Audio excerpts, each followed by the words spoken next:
Lord Jim, chapters 35 and 36. Chapter 35. But next morning, at the first bend of the river shutting off the houses of Patusan, all this dropped out of my sight bodily, with its colour, its design, and its meaning, like a picture created by fancy on a canvas, upon which, after long contemplation, you turn your back for the last time. It remains in the memory motionless, unfaded, with its life arrested, in an unchanging light. There are the ambitions, the fears, the hate, the hopes, and they remain in my mind just as I had seen them, intense, and as if forever suspended in their expression. I had turned away from the picture, and was going back to the world where events move, men change, light flickers, life flows in a clear stream, no matter whether over mud or over stones. I wasn't going to dive into it. I would have enough to do to keep my head above the surface. But as to what I was leaving behind, I cannot imagine any alteration. The immense and magnanimous Doramin, with his little motherly witch of a wife, gazing together upon the land and nursing secretly their dreams of parental ambition; Tunku Allang, wizened and greatly perplexed; Dain Waris, intelligent and brave, with his faith in Jim, and his firm glance and his ironic friendliness; the girl absorbed in her frightened and suspicious adoration; Tamb' Itam, surly and faithful; Cornelius, leaning his forehead against the fence under the moonlight. I am certain of them. They exist as if under an enchanter's wand. But the figure round which all these are grouped, that one lives, and I am not certain of him. No magician's wand can immobilize him under my eyes. He is one of us. Jim, as I've told you, accompanied me on the first stage of my journey back to the world he had renounced, and the way at times seemed to lead through the very heart of untouched wilderness. The empty reaches sparkled under the high sun; between the high walls of vegetation the heat drowsed upon the water, and the boat, impelled vigorously, cut her way through air that seemed to have settled dense and warm under the shelter of lofty trees. The shadow of the impending separation had already put an immense space between us, and when we spoke it was with an effort, as if to force our low voices across a vast and increasing distance. The boat fairly flew; we sweltered side by side in the stagnant superheated air; the smell of mud, of mush, the primeval smell of fecund earth seemed to sting our faces, till suddenly at a bend it was as if a great hand far away had lifted a heavy curtain, had flung open an immense portal. The light itself seemed to stir, the sky above our heads widened, a far off murmur reached our ears, a freshness enveloped us, filled our lungs, quickened our thoughts, our blood, our regrets, and straight ahead the forest sank down against the dark blue ridge of the sea. I breathed deeply. I revelled in the vastness of the opened horizon, in the different atmosphere that seemed to vibrate with the toil of life, with the energy of an impeccable world. This sky and this sea were open to me. The girl was right. There was a sign, a call in them, something to which I responded with every fibre of my being. I let my eyes roam through space, like a man released from bonds who stretches his cramped limbs, runs, leaps, responds to the inspiring elation of freedom. "This is glorious!" I cried, and then I looked at the sinner by my side. He sat with his head sunk on his breast, and said, "Yes," without raising his eyes, as if afraid to see writ large on the clear sky of the offing the reproach of his romantic conscience. I remember the smallest details of that afternoon. We landed on a bit of white beach. It was backed by a low cliff, wooded on the brow, draped in creepers to the very foot. Below us the plain of the sea, of a serene and intense blue, stretched with a slight upward tilt to the thread-like horizon drawn at the height of our eyes. Great waves of glitter blew lightly along the pitted dark surface, as swift as feathers chased by the breeze. A chain of islands sat broken and massive, facing the wide estuary, displayed in a sheet of pale glassy water, reflecting faithfully the contour of the shore. High in the colourless sunshine a solitary bird, all black, hovered, dropping and soaring above the same spot with a slight rocking motion of the wings. A ragged, sooty bunch of flimsy mat hovels was perched over its own inverted image upon a crooked multitude of high piles the colour of ebony. A tiny black canoe put off from amongst them with two tiny men, all black, who toiled exceedingly, striking down at the pale water, and the canoe seemed to slide painfully on a mirror. This bunch of miserable hovels was the fishing village that boasted of the white lord's especial protection, and the two men crossing over were the old headman and his son-in-law. They landed and walked up to us on the white sand, lean, dark brown as if dried in smoke, with ashy patches on the skin of their naked shoulders and breasts. Their heads were bound in dirty but carefully folded headkerchiefs, and the old man began at once to state a complaint, voluble, stretching a lank arm, screwing up at Jim his old bleared eyes confidently. The Rajah's people would not leave them alone. There had been some trouble about a lot of turtles' eggs his people had collected on the islets there. And leaning at arm's length upon his paddle, he pointed with a brown skinny hand over the sea.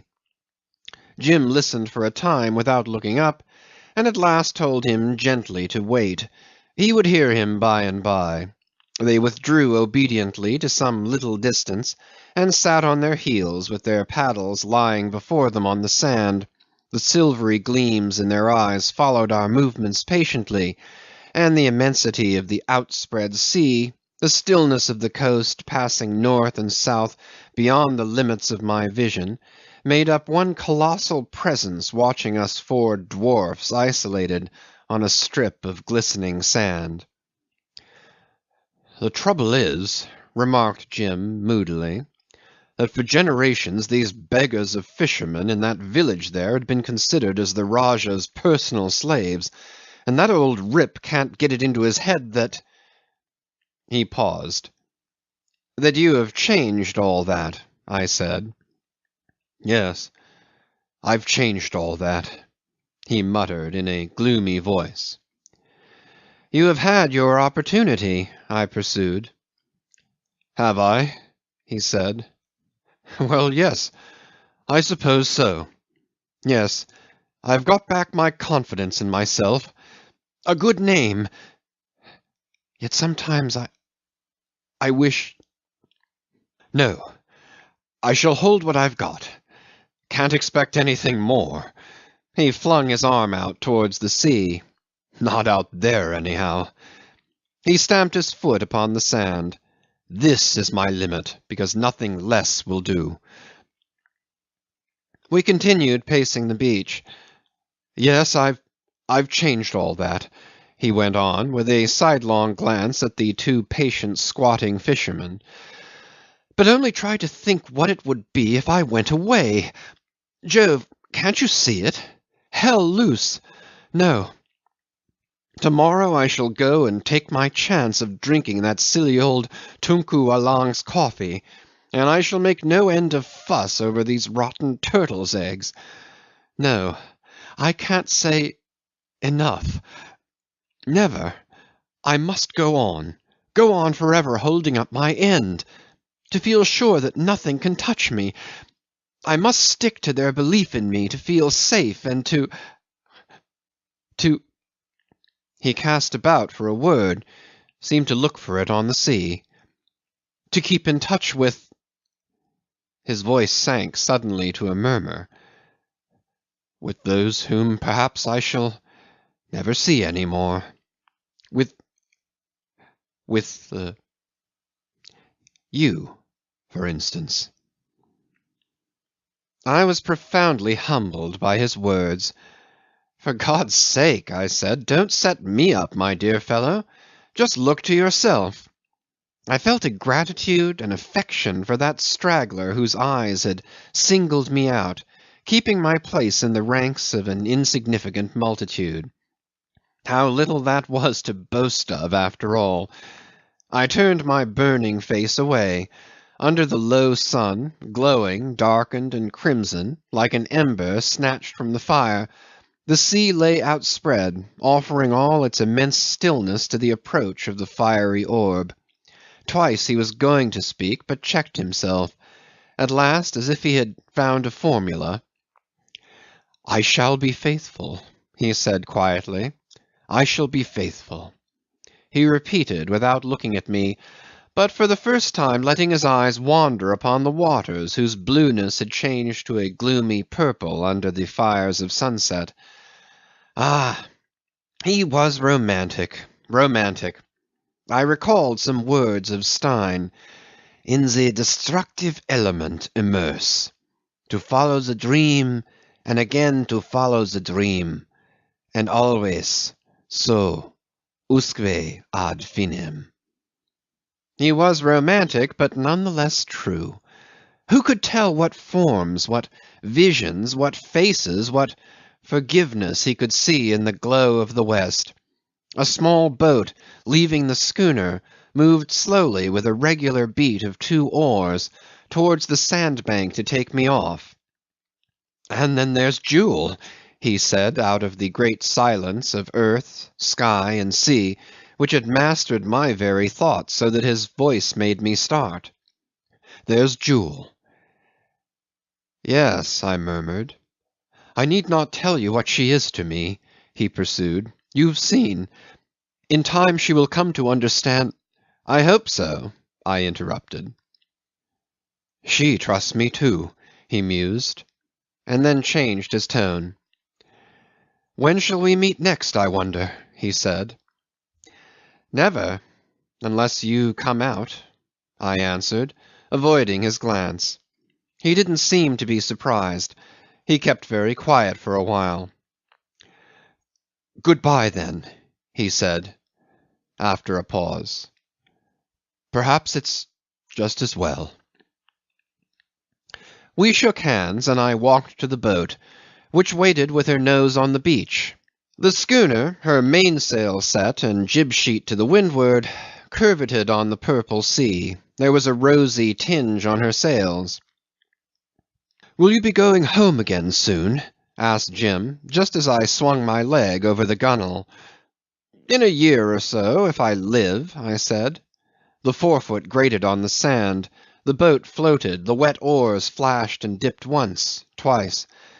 Jim, at the water's edge, raised his voice. "Tell them," he began. I signed to the men to cease rowing, and waited in wonder. Tell who? The half-submerged sun faced him. I could see its red gleam in his eyes that looked dumbly at me. "No, nothing," he said, and with a slight wave of his hand motioned the boat away. I did not look again at the shore until I had clambered on board the schooner. By that time the sun had set. The twilight lay over the east, and the coast, turned black, extended infinitely its sombre wall that seemed the very stronghold of the night. The western horizon was one great blaze of gold and crimson, in which a big detached cloud floated dark and still, casting a slaty shadow on the water beneath, and I saw Jim on the beach watching the schooner fall off and gather headway. The 2 half-naked fishermen had arisen as soon as I had gone. They were no doubt pouring the plaint of their trifling, miserable, oppressed lives into the ears of the white lord, and no doubt he was listening to it, making it his own. For was it not part of his luck, the luck from the word go, the luck to which he had assured me he was so completely equal? They too, I should think, were in luck, and I was sure their pertinacity would be equal to it. Their dark-skinned bodies vanished on the dark background long before I had lost sight of their protector. He was white from head to foot, and remained persistently visible, with the stronghold of the night at his back, the sea at his feet, the opportunity by his side, still veiled. What do you say? Was it still veiled? I don't know. For me, that white figure in the stillness of coast and sea seemed to stand at the heart of a vast enigma. The twilight was ebbing fast from the sky above his head. The strip of sand had sunk already under his feet. He himself appeared no bigger than a child, then only a speck, a tiny white speck that seemed to catch all the light left in a darkened world. And suddenly I lost him. Chapter 36. With these words Marlow had ended his narrative, and his audience had broken up forthwith, under his abstract, pensive gaze. Men drifted off the veranda in pairs or alone, without loss of time, without offering a remark, as if the last image of that incomplete story, its incompleteness itself, and the very tone of the speaker had made discussion in vain and comment impossible. Each of them seemed to carry away his own impression, to carry it away with him like a secret. But there was only one man of all these listeners who was ever to hear the last word of the story. It came to him at home, more than 2 years later, and it came contained in a thick packet addressed in Marlow's upright and angular handwriting. The privileged man opened the packet, looked in, then, laying it down, went to the window. His rooms were in the highest flat of a lofty building, and his glance could travel afar beyond the clear panes of glass, as though he were looking out of the lantern of a lighthouse. The slopes of the roofs glistened, the dark broken ridges succeeded each other without end, like sombre uncrested waves, and from the depths of the town under his feet ascended a confused and unceasing mutter. The spires of churches, numerous, scattered haphazard, uprose like beacons on a maze of shoals without a channel. The driving rain mingled with the fading dusk of a winter's evening, and the booming of a big clock on a tower striking the hour rolled past in voluminous, austere bursts of sound, with a shrill vibrating cry at the core. He drew the heavy curtains. The light of his shaded reading lamp slept like a sheltered pool. His footfalls made no sound on the carpet. His wandering days were over. No more horizons as boundless as hope. No more twilights within the forests as solemn as temples in the hot quest for the ever undiscovered country over the hill, across the stream, beyond the wave. The hour was striking. No more, no more. But the opened packet under the lamp brought back the sounds, the visions, the very savour of the past, the multitude of fading faces, the tumult of low voices dying away upon the shores of distant seas under a passionate and unconsoling sunshine. He sighed and sat down to read. At first he saw 3 distinct enclosures, a good many pages closely blackened and pinned together, a loose square sheet of greyish paper with a few words traced in a handwriting he had never seen before, and an explanatory letter from Marlow. From this last fell another letter, yellowed by time and frayed on the folds. He picked it up and laying it aside, turned to Marlow's message, ran swiftly over the opening lines, and checking himself, thereafter read on deliberately, like one approaching with slow feet and alert eyes the glimpse of an undiscovered country. "I don't suppose you've forgotten," went on the letter. "You alone have showed an interest in him that survived the telling of the story, though I remember well you would not admit he had mastered his fate. You prophesied for him the disaster of weariness and of disgust with acquired honour, with the self-appointed task, with the love sprung from pity and youth. You had said you knew so well that kind of thing, its illusory satisfaction, its unavoidable deception. You said also, I call to mind, that giving up your life to them, them meaning all mankind with skins brown, yellow, or black in colour, was like selling your soul to a brute. You contended that that kind of thing was only endurable and endearing when based on a firm conviction in the truth of ideas racially our own, in whose name are established the order, the morality of an ethical progress. We want its strength at our backs, you had said. We want a belief in its necessity and its justice to make a worthy and conscious sacrifice of our lives. Without it the sacrifice is only forgetfulness. The way of offering is no better than the way to perdition. In other words, you maintain that we must fight in the ranks or our lives don't count. Possibly. You ought to know, be it said without malice, you who have rushed into one or two places single-handed and came out cleverly without singeing your wings. The point, however, is that of all mankind Jim had no dealings but with himself, and the question is whether at the last he had not confessed to a faith mightier than the laws of order and progress. I affirm nothing. Perhaps you may pronounce after you've read. There is much truth, after all, in the common expression, under a cloud. It is impossible to see him clearly, especially as it is through the eyes of others that we take our last look at him. I have no hesitation in imparting to you all I know of the last episode that, as he used to say, had come to him.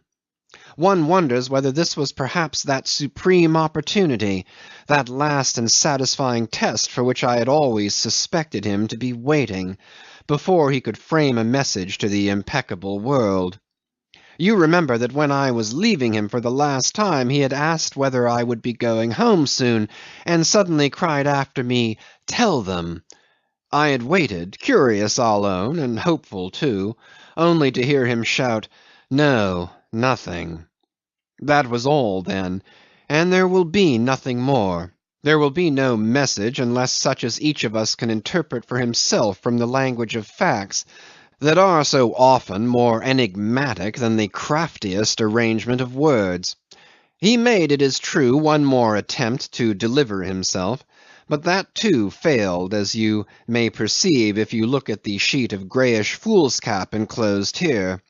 He had tried to write. Do you notice the commonplace hand? It is headed "The Fort, Patusan." I suppose he had carried out his intention of making out of the house a place of defence. It was an excellent plan. A deep ditch, an earth wall topped by a palisade, and at the angles guns mounted on platforms to sweep each side of the square.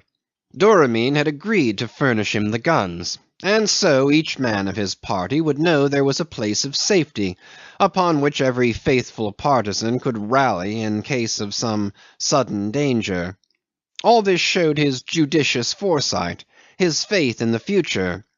What he called "my own people," the liberated captives of the Sherif, were to make a distinct quarter of Patusan with their huts and little plots of ground under the walls of the stronghold. Within he would be an invincible host in himself. The fort, Patusan. No date, as you observe. What is a number and a name to a day of days? It is also impossible to say whom he had in mind when he seized the pen. Stein, myself, the world at large, or was this only the aimless, startled cry of a solitary man confronted by his fate? "An awful thing has happened," he wrote before he flung the pen down for the first time. Look at the ink blot resembling the head of an arrow under these words. After a while he had tried again, scrawling heavily, as if with a hand of lead, another line. "I must now at once." The pen had spluttered, and that time he gave it up. There's nothing more. He had seen a broad gulf that neither eye nor voice could span. I can understand this. He was overwhelmed by the inexplicable. He was overwhelmed by his own personality, the gift of that destiny which he had done his best to master. I send you also an old letter, a very old letter. It was found carefully preserved in his writing case. It is from his father, and by the date you can see he must have received it a few days before he joined the Patna. Thus it must be the last letter he ever had from home. He had treasured it all these years. The good old parson fancied his sailor son. I've looked in at a sentence here and there. There is nothing in it except just affection. He tells his dear James that the last long letter from him was very honest and entertaining. He would not have him judge men harshly or hastily. There are 4 pages of it, easy morality and family news. Tom had taken orders. Carrie's husband had money losses. The old chap goes on equably trusting Providence and the established order of the universe, but alive to its small dangers and its small mercies. One can almost see him, grey-haired and serene in the inviolable shelter of his book-lined, faded, and comfortable study, where for 40 years he had conscientiously gone over and over again the round of his little thoughts about faith and virtue, about the conduct of life and the only proper manner of dying, where he had written so many sermons, where he sits talking to his boy over there on the other side of the earth. But what of the distance? Virtue is one all over the world, and there is only one faith, one conceivable conduct of life, one manner of dying. He hopes that his dear James will never forget that, quote, who once gives way to temptation in the very instant hazards his total depravity and everlasting ruin, therefore resolve fixedly never through any possible motives to do anything which you believe to be wrong. End quote. There is also some news of a favourite dog, and a pony which all you boys used to ride, had gone blind from old age and had to be shot. The old chap invokes heaven's blessing, the mother and all the girls then at home send their love. No, there is nothing much in that yellow frayed letter fluttering out of his cherishing grasp after so many years. It was never answered, but who can say what converse he may have held with all these placid, colourless forms of men and women peopling that quiet corner of the world, as free of danger or strife as a tomb, and breathing equably the air of undisturbed rectitude. It seems amazing that he should belong to it, he to whom so many things had come. Nothing ever came to them. They would never be taken unawares, and never be called upon to grapple with fate. Here they all are, evoked by the mild gossip of the father, all these brothers and sisters, bone of his bone and flesh of his flesh, gazing with clear unconscious eyes, while I seem to see him, returned at last, no longer a mere white speck at the heart of an immense mystery, but full of stature, standing disregarded amongst their untroubled shapes, with a stern and romantic aspect, but always mute, dark, under a cloud. The story of the last events you will find in the few pages enclosed here. You must admit it is romantic beyond the wildest dreams of his boyhood. And yet there is to my mind a sort of a profound and terrifying logic to it, as if it were our imagination alone that could set loose upon us the might of an overwhelming destiny. The imprudence of our thoughts recoils upon our heads. Who toys with the sword shall perish by the sword.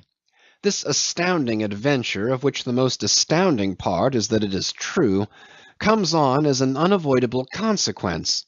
Something of the sort had to happen. You repeat this to yourself while you marvel that such a thing could happen in the year of grace before last. But it has happened, and there is no disputing its logic. I put it down here for you as though I had been an eyewitness. My information was fragmentary, but I fitted the pieces together, and there is enough of them to make an intelligible picture. I wonder how he would have related it himself. He had confided so much in me that at times it seems as though he must come in presently and tell the story in his own words, in his careless yet feeling voice, with his off-hand manner, a little puzzled, a little bothered, a little hurt, but now and then by a word or phrase giving one of these glimpses of his very own self that were never any good for purposes of orientation. It's difficult to believe he will never come. I shall never hear his voice again, nor shall I see his smooth tan and pink face with a white line on the forehead, and the youthful eyes darkened by excitement to a profound and unfathomable blue. End of chapters 35 and 36.